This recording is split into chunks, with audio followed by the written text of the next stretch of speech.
ఊరగా ఊరగా ఊరగాయ, కూరగా కూరగా కొబ్బరి. కొబ్బరా? మరే అద్భుత.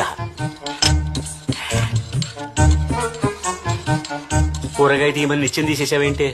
లేకపోతే పచ్చళ్ళలోకి కొబ్బరిని బతకనిస్తారా? ఏం జారిదానా? నిచ్చరే వేస్తావా? తోలు తోలి బొమ్మలాట్లో కేతిగాడిలాగా ఏమిటో వెరిచేస్లో కూర్చోండి. మరి నీ శాస్త్రం ఏమిటే బంగారక్క? నిచ్చనే ఇవే. వెయ్యను కాక వెయ్యను. నిన్ను ఇవాళ నా చేతిలో నీ చావు మూడిందేవు. స్త్రీ హత్యా పాతకం చుట్టుకొని రౌరవాది నరకాలు రాని. ఇది తథ్యం. ఈ బోడి ప్రతిజ్ఞలకేం గాని కొబ్బరి తురిమే వరకు మీరు కిందకి దిగడం కల్లా. వచ్చే జనంలో కుక్కవై పుడతాం. ఇది మాత్రం అంతకన్నా గొప్ప బతుకు కనుకనా? ఒక దూకేనా? మీదేం సింహరాశి ఏం కాదు, మేషరాశి. సౌడిత్య.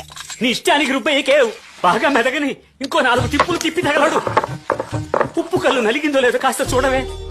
నువ్వు పప్పే